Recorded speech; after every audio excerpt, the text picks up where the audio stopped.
participants, dear friends, allow me to first extend my gratitude to all the co-organizers, particularly ASCAME, the Barcelona Chamber of Commerce, and ASCAME, who gave me the opportunity to address you and to extend to you the institutional support of the Union for the Mediterranean.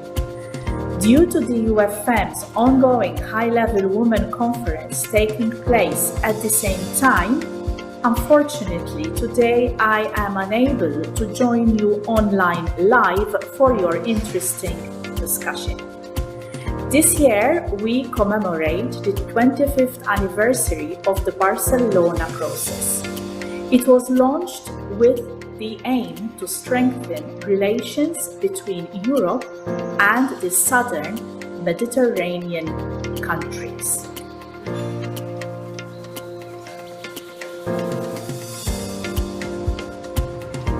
Good morning, ladies and gentlemen. I hope that you're all well and safe. My name is MedaWeek and I'm a Senior Program Officer at the International Trade Center, and I'm working in the area of institutional strengthening. The International Trade Center, ITC, is a joint agency of the World Trade Organization and the United Nations. Our mandate is to assist small and medium enterprises in developing and transition economies to become more competitive in global markets. Support to women entrepreneurs is one of our critical priorities, even more so now at a time when they're disproportionately affected by the COVID-19 pandemic. We know that though women own approximately 1/3 of the world's SMEs, they only account for 20% of exporting firms. As their enterprises tend to be smaller, they are especially vulnerable to economic crises, such as the one we're experiencing right now. I'm really excited to be part of MedaWeek Barcelona 2020.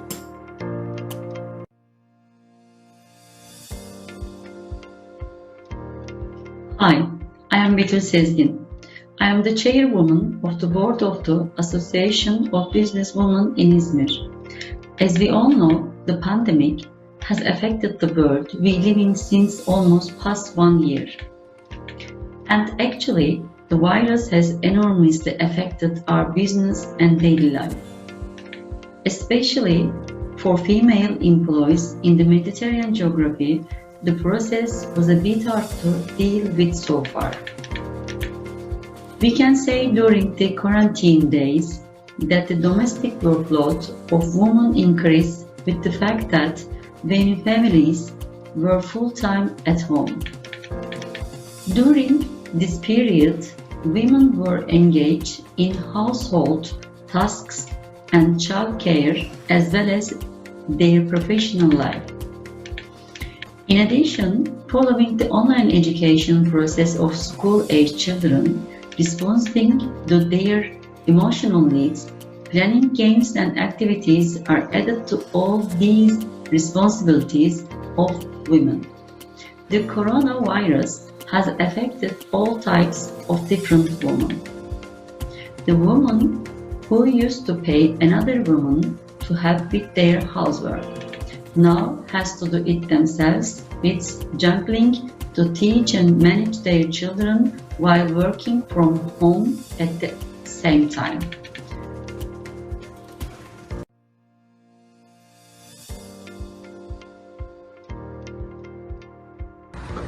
Hello everyone, this is Tagreed Nafisi, President of Jordan Forum for Business and Professional Women. For businesses in Jordan to qualify for the government COVID-19 relief programs, they had to fulfill certain criteria. They had to be formally registered companies and have 5 employees registered with the Social Security Association. For this reason, it was difficult for most women-owned businesses to access these benefits, and they have suffered from a lack of cash flow. The pandemic restrictions also made it so difficult for women to market their products and services. In a letter to the Prime Minister, signed by our members, we demanded that certain percentage of the central bank's preferential loans to the private sector should be given to women-owned businesses. We also demanded that the government establish a solidarity fund to support businesses in the informal sector. Thank you very much.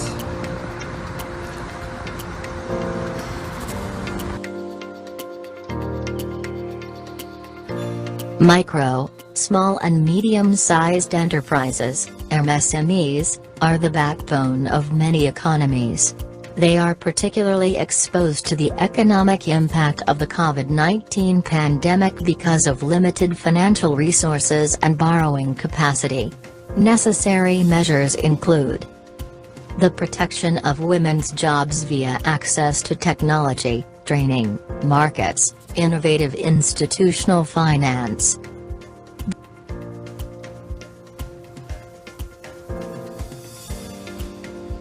This is Yomna Al-Shiridi from Businesswomen of Egypt, and we miss you big time. It's our regular meeting every year in Barcelona. The challenge we're facing right now of COVID-19 has really closed many doors to many of our members, and the biggest challenge helped us to expedite big time the digitalization process. Every lady, every businesswoman has started thinking of how to be online. Everyone has started how to expand her horizon beyond her regular comfort zone or her market. We started opening many channels among domestic market and international markets through using the platforms to market the products, and we were able to make to help women get the proper photography for their products and to be able to place their products in the different websites where we can really sell our products, and we are ongoing this to help them get the right prices for the international markets. So the crisis, or the opportunity out of the crisis, was digitalization. This is what we really help SMEs with. Thank you very much.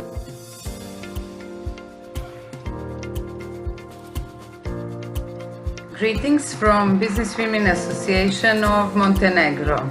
According to statistics from 2011, there were only 9.6% of companies owned by women in Montenegro. In recent years, great progress has been recorded in the number of female business owners, which now counts to 21.81%. Women and young people are recognized as a large but underutilized potential of Montenegrin economy, and unfortunately, there is still no systematic and comprehensive support in this segment. In order to achieve country's economic progress and acceptance of modern social trends, it is necessary for us as a society to enable women to participate equally in business. I'm not only hoping, but I also suggest that in this time of unprecedented crisis caused by COVID-19 virus, that we should revise the values of which our society is based, close taboo stereotypes, and help everyone, especially women, to participate equally in entrepreneurship and contribute to economic recovery.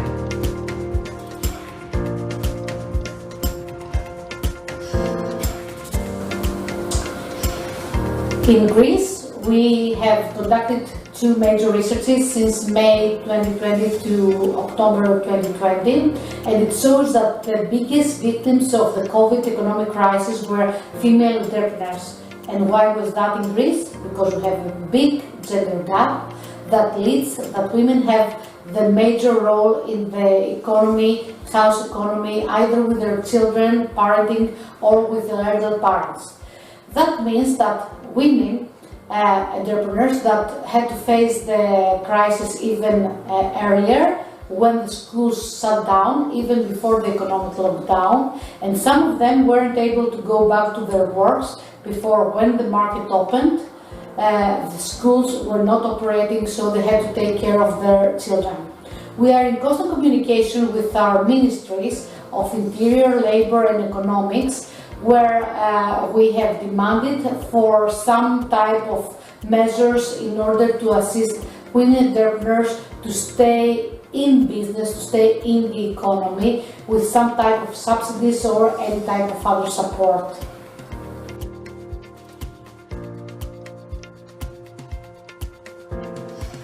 Major business support measures against COVID-19 in Tunisia.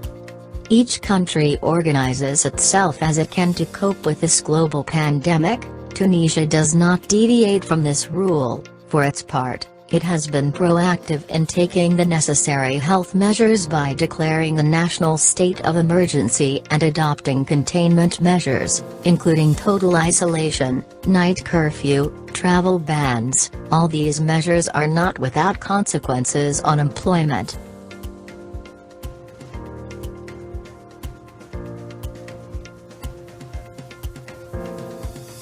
COVID-19 has abruptly upended our personal and professional lives. Recovery and sustainability are the new recommendations for concrete actions on both sides. For instead 2 items, locals authorities, tax breaks, adaptation of local policies by assessing the impact of post-COVID measures on the females population in the various areas, urban and rural. On the female SMEs business side, readaptation to the new conditions and needs of the market, partnerships, e-commerce, innovations and use of technology in their own production and for their offer to the public.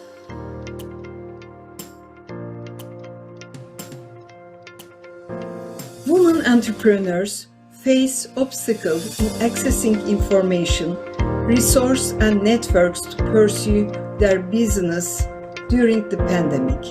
To overcome obstacles, accessing to financial service is important. Government's role to support SMEs, social support including child and elderly care, is also highly important for women in this stage. Globally, we saw the digitalization of businesses. Women should develop their skills and transform their work into the digital stage. Using e-commerce opportunities, partnering with organizations and people, having a gender-inclusive approach and ensuring the sustainability and inclusiveness of action plans would help us achieve our goals.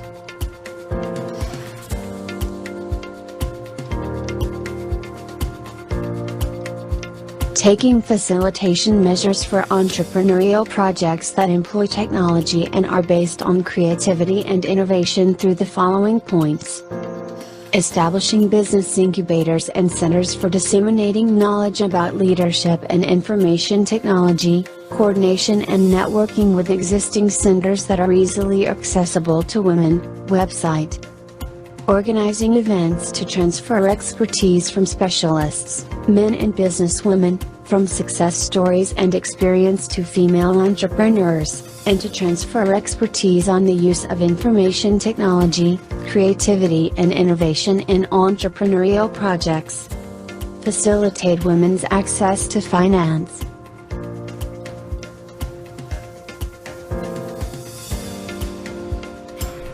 Bonjour. Eh bien, ce sont dans les périodes de crise que l'on saisit les plus belles opportunités.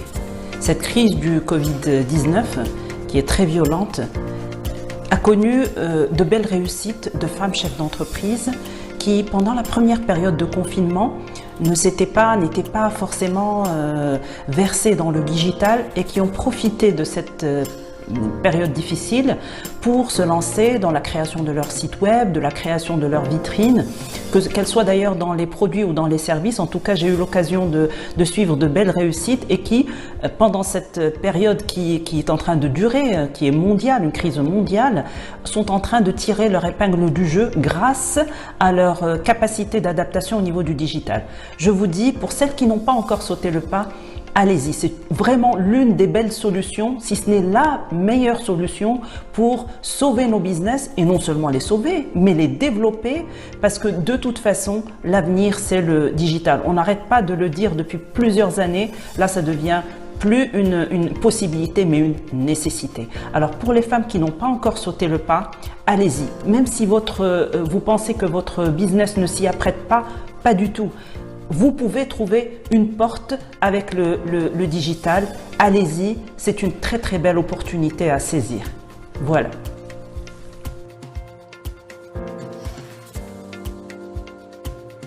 The pandemic, while necessarily creating a climate of uncertainty, has not blocked women's desire to do business. I am a direct observer as president of EBSOMED Torino. In fact, one enterprise over 5 is linked to women. In the last 5 years, talking about new businesses, data show that every 4 companies 3 are led by a woman into typical male areas, such as information technology and scientific professional activities. In terms of territorial incidence, on the total number of companies, 3 regions of the South are at the top of the ranking: Molise, Basilicata, and Abruzzo.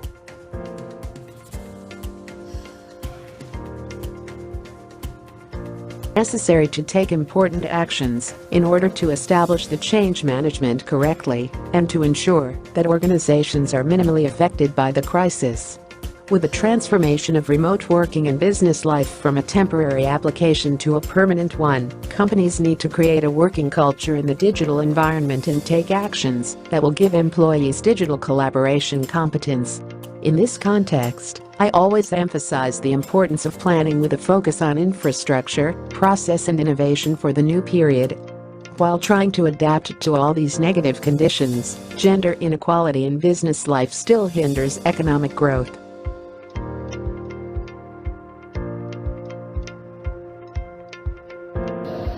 Bonjour, alors c'est Karima Berguel, le président de l'Association des femmes en économie verte. Je voudrais vous présenter un petit aperçu sur la femme entrepreneur et les conditions actuelles avec cette pandémie qui est le Covid-19. Donc vous savez que l'Afrique est le continent où il y a plus de femmes entrepreneurs, mais souvent plus par nécessité économique que par choix véritable. Malheureusement, l'année 2020 a été marquée par la crise sanitaire causée par la pandémie Covid-19 et qui a engendré des effets dévastateurs sur les populations en général et les femmes entrepreneurs en particulier.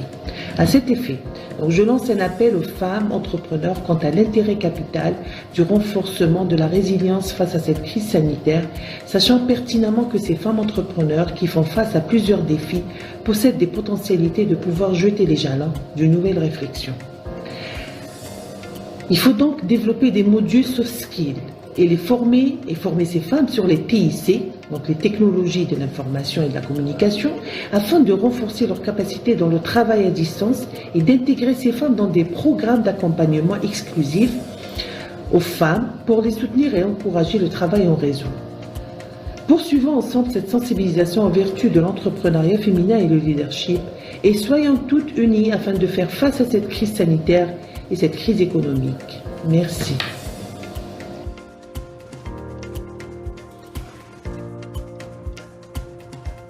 In Malta, women-led companies are the minority, and many of them work in client-facing sectors: tourism, events, hotels, restaurants, retail trade, different forms of therapy and many others which have been particularly affected by the crisis. Specific recovery funds should target women-led companies to help them recover the shortest time possible.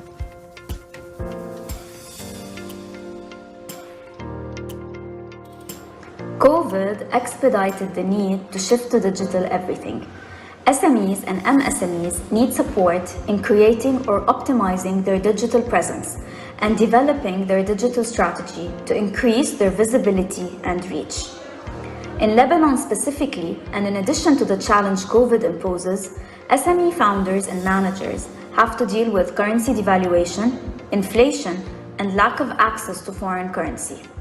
Exposure and support in accessing foreign markets is essential for these SMEs today.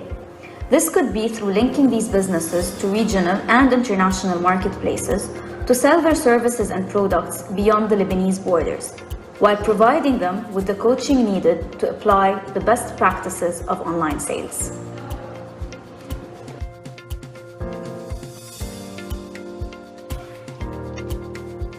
I would like to give you a brief on the economic situation and activities in Libya.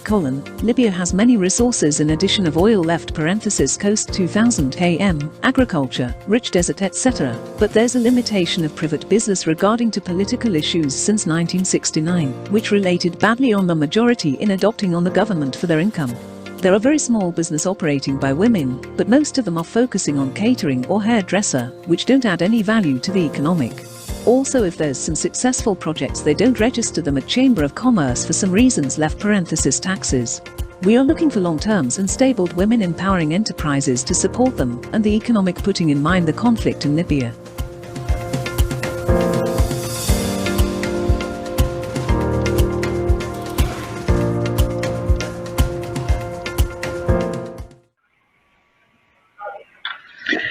Thank you very much, dear colleagues. A pleasure to have all of on the video and with your reflections. Now we will go on with the session that we have prepared with our key speakers for this session.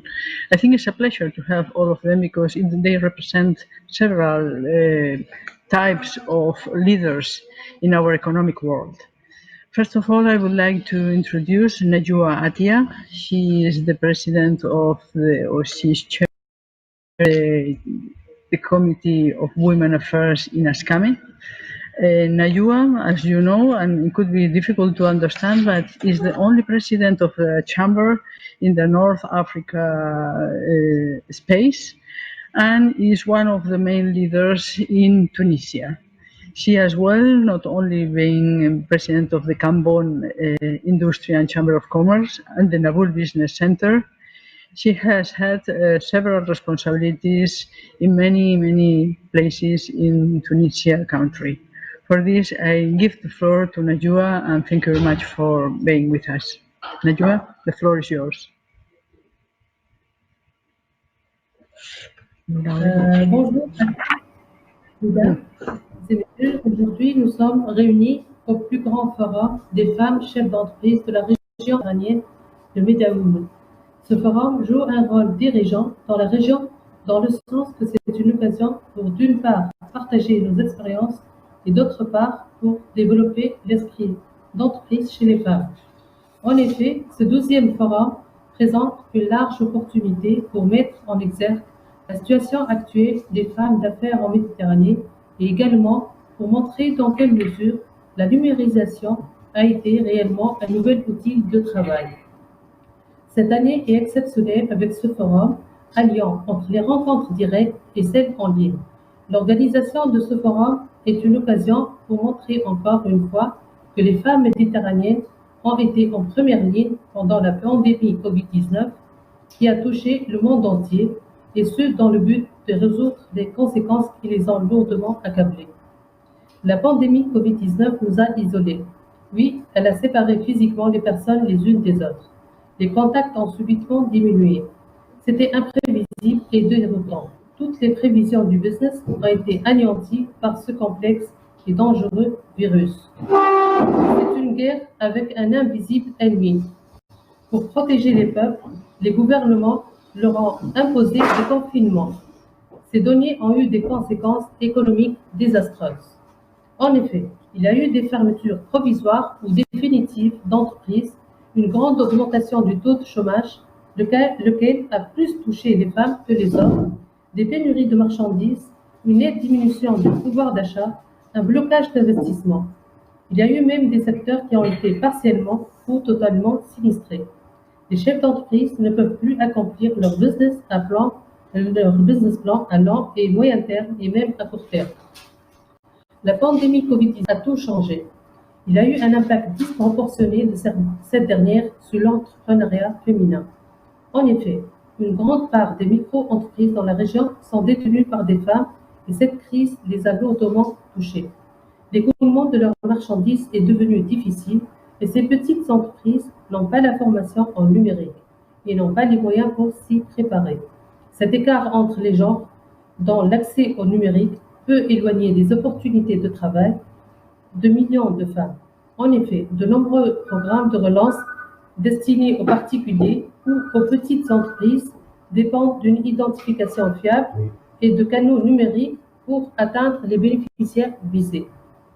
À cet effet, il est important d'agir sans tarder avec une gamme de mesures efficaces pour les entrepreneurs à prendre des décisions éclairées en les conseillant et en les accompagnant dans la réalisation de leurs projets, leur permettant de prospérer, d'innover et d'assurer le futur de leur entreprise, tout comme l'avenir de notre région.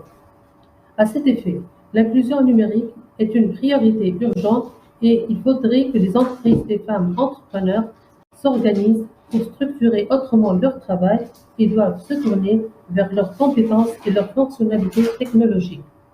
Le Covid-19 a accéléré les plateformes de travail à distance et le travail indépendant.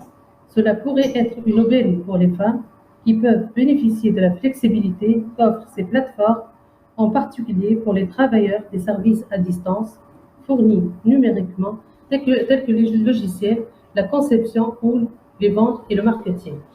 À cet effet, l'ASCAME pourrait organiser un marché en ligne où les chambres de commerce puissent ajouter leurs membres qui offrent des biens et des services. Elle pourrait diriger cette plateforme afin de dynamiser les relations économiques entre les entreprises et les pays de la Méditerranée.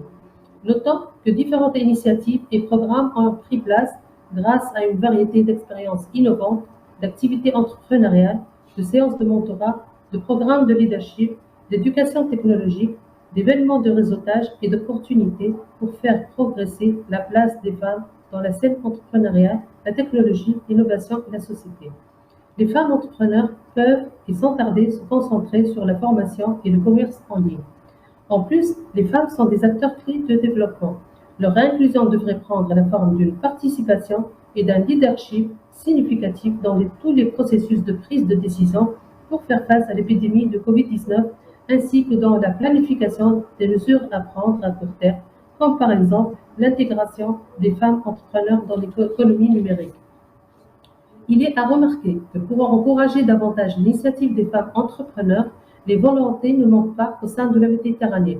En effet, il a été créé en 2016 à Bruxelles une organisation appelée Womenpreneur Initiative.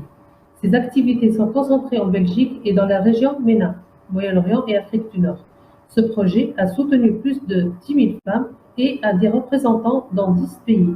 Cette organisation, soutenue par la Banque mondiale, a organisé des événements au cours de ces dernières années avec plus de 5 000 participants. Également, elle a conçu un programme appelé Generation W, qui est une accélération d'entrepreneuriat pour les femmes afin de les aider pendant et après la crise Covid-19, et ce dans le but d'intensifier leurs engagements et leur participation à l'entrepreneuriat et à tous les aspects de la révolution technologique moderne. Donc, ce programme est une opportunité pour surpasser, trouver une place en tant que femme dans le monde de l'entrepreneuriat et du leadership. Il a été une occasion pour donner un accès gratuit à des rencontres, networking, business visits, à la participation des ateliers et à des formations avec les meilleurs experts. Également, en Tunisie, il y a eu des programmes qui ont été mis en place pour accompagner les femmes dans leur carrière et leur développement personnel, et ce par le biais du mentorat, de l'accompagnement, des compétences techniques, de formation et de l'accès aux autres. Parmi ces programmes, on cite par exemple le LABES, premier incubateur tunisien de projets à impact social et environnemental. Son principal objectif est la contribution active, le développement durable et l'innovation sociale pour répondre efficacement aux besoins socio-économiques du pays.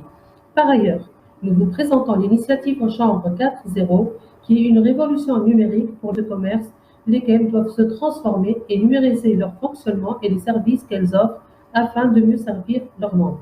Parmi les instruments de l'initiative en Chambre 4.0, Mediterranean Entrepreneur Hub, Mediterranean Digital Life Platform, Mediterranean Finance Instrument, outil d'apprentissage en ligne, ASCAME Platform, le programme spécial d'événements de l'ASCAME et le Helpdesk Info. Pour conclure, je pense que nos institutions jouent un rôle déterminant et particulièrement les chambres de commerce qui sont les principaux représentants du secteur privé. Par leur biais, nous devons rechercher l'union économique dans la Méditerranée ainsi que l'élaboration de lignes directrices communes d'une part et d'autre part un ensemble de meilleures pratiques Covid-19 traitant de la pandémie et ce dans le but de coordonner les meilleures pratiques d'un pays à l'autre, ce qui aiderait à trouver la voie à suivre. Bonne chance à toutes. Merci.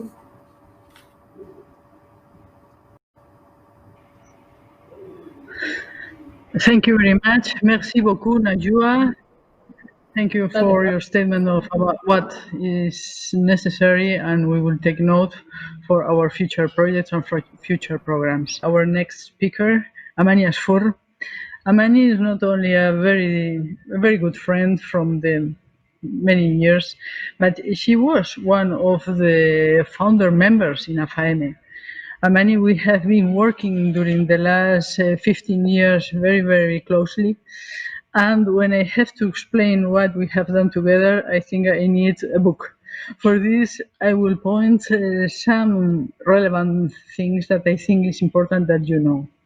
Now she is here not only as a FAM member, but she is the president of the world business of the BPW, the Business Professional Woman. As you know, is the largest business woman organization in the world. She has been working a lot. She has been doing many programs promoting, giving the face of what we are doing. She has a lot of energy, and for this we are very proud to have Amani with us. Most of the times, there are a lot of things, but I have to point because you know that she is a very institutional woman, but she is a graduate in Faculty of Medicine and she is a pediatrician. She has been working in this area in many years. And as a professional woman, she has a lot of institutional positions. Let me say only a few of them. She is president of the Egyptian Business Women Association, president of the Organization of Women in Trade, OBIT, president of the African Alliance for Women Empowerment, president of Afro-Arab Network for Women Empowerment, chairwoman of FEMCOC, the Federation of Business Women Association of Common Market for Eastern and Southern Africa, vice chairman of COMESA Business Council, founder of Hatshepsut Women Business Development Center and Business Incubator for Entrepreneurs, chairwoman of Human Resources Science and Technology Cluster of ECOSOC, and president of Mediterranean Congress for Business and Professional Women, and secretary general for Africa Society for Scientific Research and Technology. You can see that she is a very relevant position in institutional because it's not only scientific, it's business, it's trade, I think it's a luxury to have you with us, Amani. The floor is yours. Thank you. Thank you very much, my very dear friend, Helena. We have been working together for a long time. And I believe that AFAME now has really reached a great position for uniting all of us across the Mediterranean. And so I am really very happy to be here in this platform because with this COVID pandemic, it really showed that as much as is a challenge, it is really an opportunity for economic empowerment of women because it opened our eyes into new tools of e-commerce, of digital economy that we were really not appreciating it very much. So the topic really is about how our economic empowerment of Africa through digital economy, through e-commerce, through e-payment. So I have really compiled this with reference to several examples that we have already have in the International Federation of Business and Professional Women across the Mediterranean region and also across the African continent, because you know the Mediterranean region is between Africa and the European and Europe. So for me, I have compiled the whole issue of the digital economy or the e-commerce with reference to capacity building. How I call them the 10 C's. Capacity building for the women.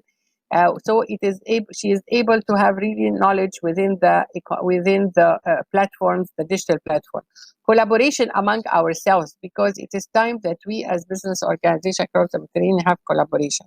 And coordination of our efforts to have a conducive environment. Conducive environment because we need the legislation and the conducive framework of legal applications to make sure that we are combined across the Mediterranean. Number 5 is creating markets. We need to create markets across this digital economy era and to see how we can do it together. And that's why the number 7 is about clusters. Among our Mediterranean region, we need to have clusters for women businesses, whether it's a product it's a system.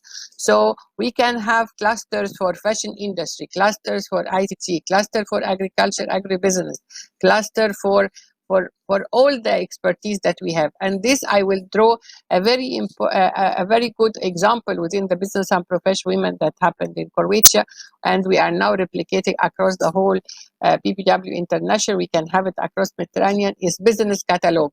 Business catalog that is already the women coming together in the Mediterranean. We can have a business catalog for ourselves and have clusters for what we need. We have a lot of expertise within the Mediterranean area that we need to explore and make sure that we have for the women in tourism, the cluster, the women in agriculture cluster, the women in fashion industry cluster, the women in ICT cluster, even the services. So this is one example that we can use as the digital economy to make sure that it happens.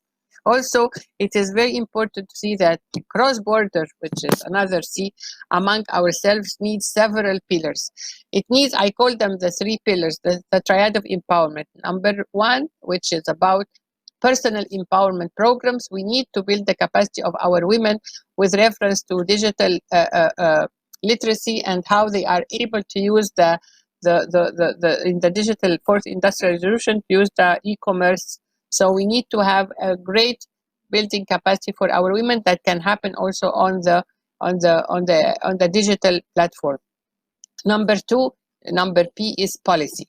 Policy is very important because now if we want to grow our business, we need policy. And I will grow one of the advocacy pillars that we're doing at BPW International, even for here in Africa and Egypt, is about public procurement. Now it is time that the government put percentage of all the government procurement and public procurement that goes to small and medium enterprises, including women and youth. We have already implemented this within our African continent. As I was chairing the COMESA Business Council, which is the common market for East and Southern Africa, I addressed the heads of state to have a special percentage of the public procurement, which is all the purchases of the government. You know that in the whole world, the public procurement is $15 trillion. Women have only access to 1%. So now, with reference to this digital economy, we need to upscale the businesses of our women. We want to have at least 30%. In Kenya, it's implemented. 30% of all government procurement goes to SMEs, women, youth, and people with disabilities. In South Africa, it's already 40% of all SMEs goes to, of public procurement goes to SMEs, women-owned businesses. Here in Egypt, only yesterday we had a big program for advocating for having a percentage for SMEs, women and youth. In Egypt, we have already 20% of all public procurement goes to small and medium enterprises, but no preference to women. Now we are trying, because our constitution says that there is gender equality, that this 20% will be 10% women and 10% men. Because this is the time that really when we have a certain percentage of public procurement, women, we will not be able to, we will not compete with multinational companies. This is one pillar. The second issue is about financial inclusion. If we're talking about digitalization and the digital era, we need to have really financial inclusion with reference to digital payment, e-payment.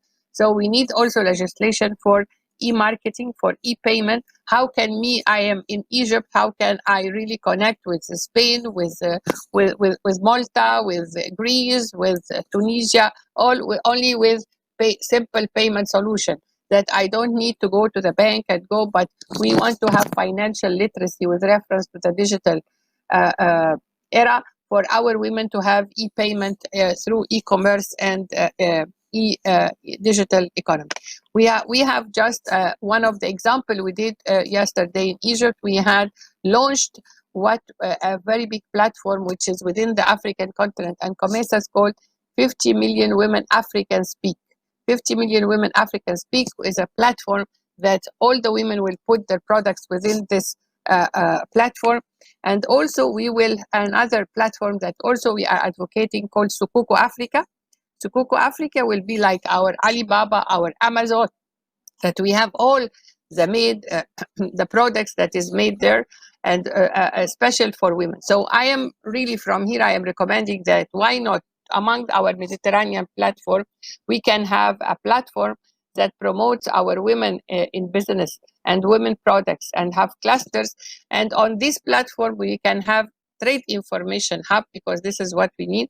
So we will have what I call the 10 Ins: information, we will have inclusion, we will have interconnectivity, we will have international market, we will have integration among ourselves, and we will have indigenous capacity knowledge, so you can have business development centers and business incubators among our platform, so we can have all the women come together. So here we are including them. We will have access to market, to the international market, and we will have among ourselves an incubator that would incubate the women and help them to for financial literacy, for digital literacy, and make sure that we come together as business women from the region under several umbrellas, but we all coordinate our efforts. So within this digital economy, we will have really lower the cost of engagement of travel,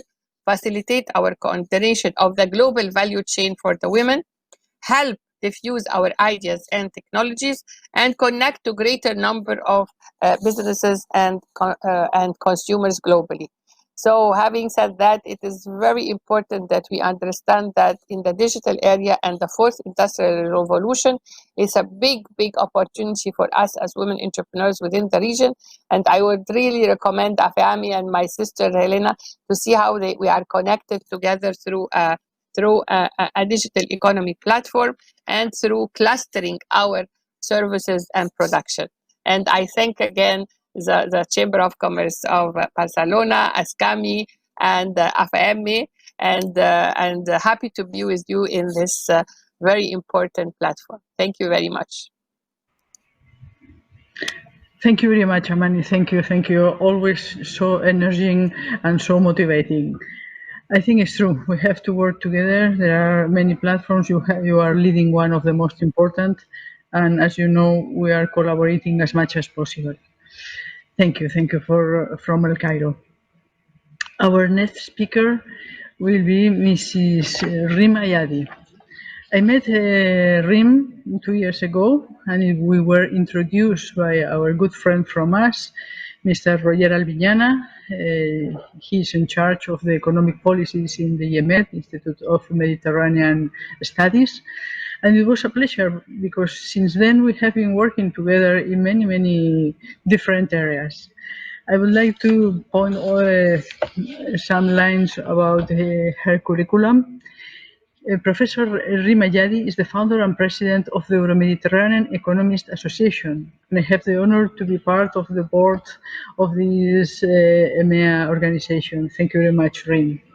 She is founder and director of the Euro-Mediterranean Network for Economic Studies, EMNES, professor at the Business School of the City University of London, and senior advisor at the Centre of European Policy Studies, CEPS.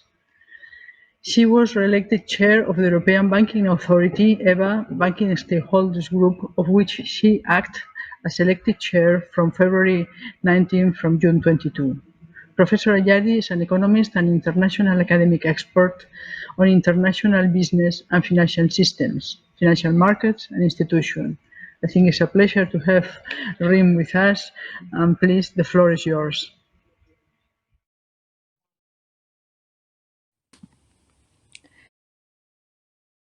Elena, is to be with you today.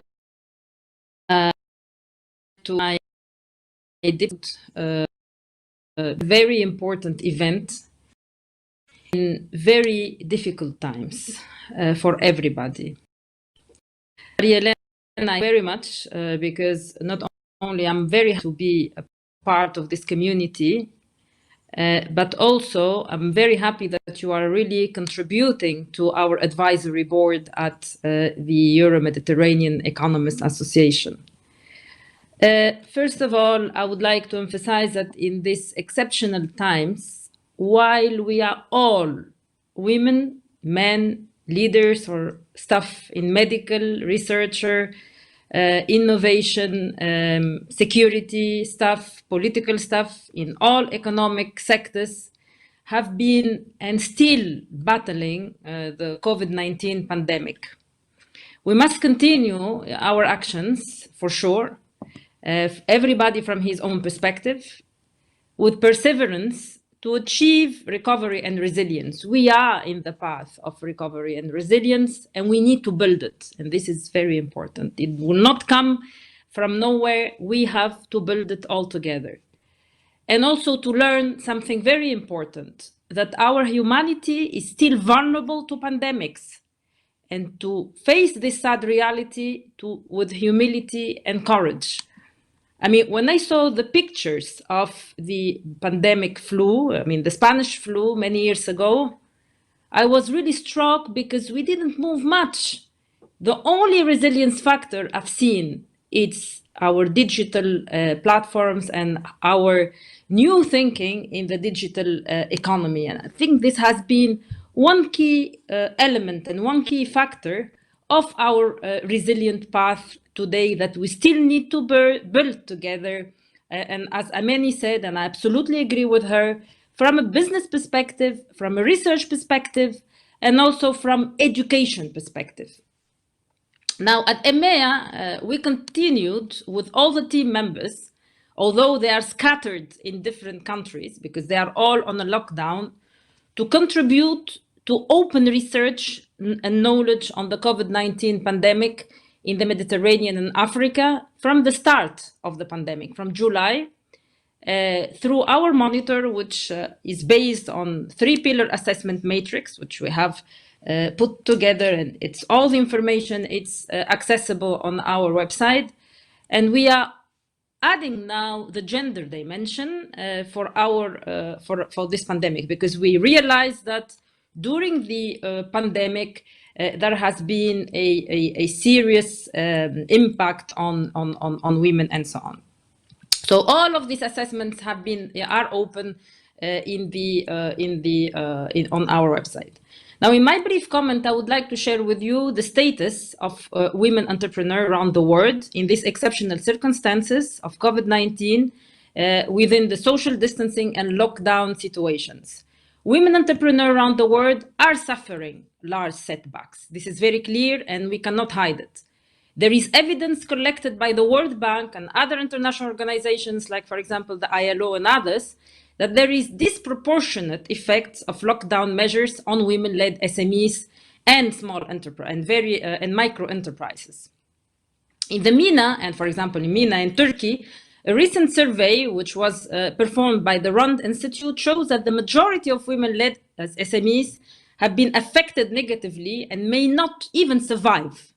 In sub-Saharan Africa, about 60% of women-led small businesses have lost their sources of income 3 times more than men-led businesses.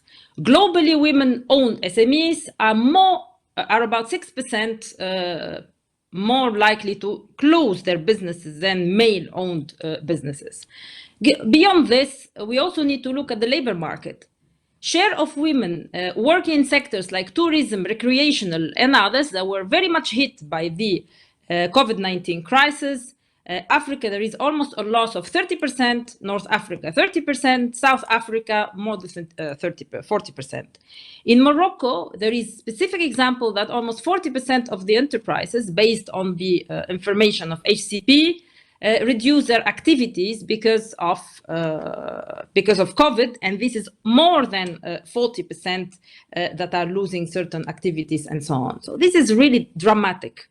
If also we look at the overall working hour losses for the Arab states and Africa, there has been a large decrease over this period. I'm not going to talk about the informal economy because this is also where worldwide women are overrepresented in very hardly hit sectors in the economy, such as, for example, tourism, services, again, and recreation. So there is evidence of loss of revenues and increasing precarious situations of women, particularly in developing countries where there is a lack of social protection schemes. So social protection in these countries is not as developed as in the developed nations. At the same time, I want to focus on one important aspect, which is the increasing violence against women during the COVID-19 pandemic. There is evidence for it, and also decreasing economic security overall, because you see there is an interaction between increasing violence and decreasing economic security overall, because there is an impact on the mental health and also on the overall social impact on this situation. And again, the violence impacts not only mental health, but also inflicts a large cost on the society and on the economy, and this has to end once and for all. Now, fortunately, and all of you have mentioned before, digital development has been very important during this pandemic. And I mentioned it is a key for resilience, and it has to be continuing and it has to develop. It is undeniable that this digitalization wave has offered great opportunities to continue operating the businesses in time of COVID and in times also of social distancing and lockdown. We have done a survey, EMEA launched actually before COVID, because we tried to quantify the level of SME readiness in the Mediterranean. And this research, I must say that it was prompted by Maria Elena. So what we found based on the information we have collected, so of course, in the meanwhile, we added one question about COVID. 83% of the firms that we have interviewed consider digitalization as an essential part of their strategic agenda and planning. 84% believe that COVID has contributed to the acceleration of digitalization. And then a huge majority mentioned digital training, the need for assistance on digital transformation, importance of digital payment capability, and also importance of the high connectivity, internet connectivity, because this is also important to conduct the businesses and so on. And of course, one aspect in which we have to pay attention to is the internet security. Over this pandemic, there has been an increase of scams and problems and security on the internet, especially on the payment services and financial services. This has to be kept into a very into account. So these results, what do they show? That more capacity building in digital skills is needed to better prepare SMEs and entrepreneurs into this transformation. Has been accelerated because of COVID-19. So we don't have time anymore. Moreover, more investment is needed for digital infrastructures, digital payment, better connectivity, more education on the digitalization from even primary school to going beyond secondary school and tertiary education. Now, I want to put a focus on one sector that has been clearly endangered because of the inherent structural weaknesses. And adding to this, the consequences of COVID-19 is the creative cultural industry, where women and youth are very present. A special regional action is needed to enhance availability, access, and use of digital platform and business models. And this is actually has been said previously by the previous speakers. With this, and I would like to conclude, I would like to invite all of you, and you mentioned many this, and I completely concur to this idea, is to launch a multi-stakeholders regional initiative to enhance digital knowledge and reskilling organized by sector to also cover finance, commerce, education, and communication to better prepare the SMEs and entrepreneurs to catch up with the acceleration of the digital transition. It is not waiting for us. We need to catch up at this moment in time. Thank you very much for your attention.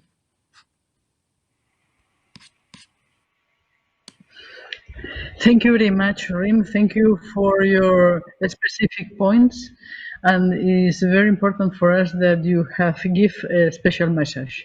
We are going to take all of them and for transmitting and for our main conclusions. But what I appreciate very much the work you have been doing in specific in SMEs in digitalization.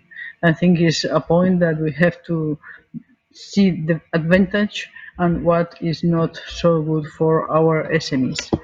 Thank you very much. I hope to see you very soon. and for the next time. Thank you very much.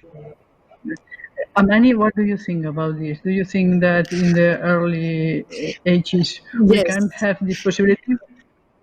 We are already implementing it actually here in Egypt. We have certain programs for teaching entrepreneurship for the young kids in schools. And for even we go as we invite some successful businesswomen to go to give some motivation speech for the young girls in the schools. And one of the things that is now happening within the reform of the education is to put within the curriculum the entrepreneurship, whether in school or universities, because it is very important to teach entrepreneurship from the early ages. Of course, we would like it. This is only happening in very not widely on all the curriculums in certain schools. So what you are talking about is to see how to make it the legislation across the whole Ministry of Education, to put it in all the curriculums and the books for the education curriculum, and whether within the school or postgraduate within the university. Thank you very much. María Teresa, ¿qué piensas desde los gobiernos que podemos hacer para tener a más mujeres, es decir, para tener la emprendeduría involucrada para que puedan participar nuestros jóvenes? Rim, what do you think that if we can improve this assessment to have entrepreneurship in our schools for young boys and girls for the future? What do you think? This is an excellent already innovators, which programs, I would say, students in tertiary education to provide their own program or projects and to develop it to the market. Now, of course, for kids, it is also possible, but then obviously what matters is the way to introduce entrepreneurship, also linking this to the digital skills, to make it, I would say, funny for the kids to learn, because of course kids, they need to take this from a different perspective. Now I see a lot of opportunities in the secondary school, so moving a bit from the old-fashioned type of teaching into more pragmatic and more result-based and more critical thinking, which in fact will help the students and the pupils to be able to develop a different way of developing their economies. Because let's not forget that our educational system, especially in the Mediterranean, was more based to develop the public sector, I would say, staffing and so on. But now the public sector is not anymore hiring as it was in the 60s or 70s or the 80s. Thank you. Thank you very much. Thank you. Now we have run our time. Thank you, María Teresa, Blanca, Najua, Amani, Rim. Thank you for sharing this morning with us. And now I hope next year we can find together in the 13th edition of the Forum of Businesswomen of the Mediterranean, hoping that we can meet in Barcelona. But I think it's an opportunity to have an hybrid meeting, because as you know, there are some possibilities that some participants could join us via videoconferencia. I think it could be a good opportunity. Thank you for your support and hoping to see you next year. Bye-bye.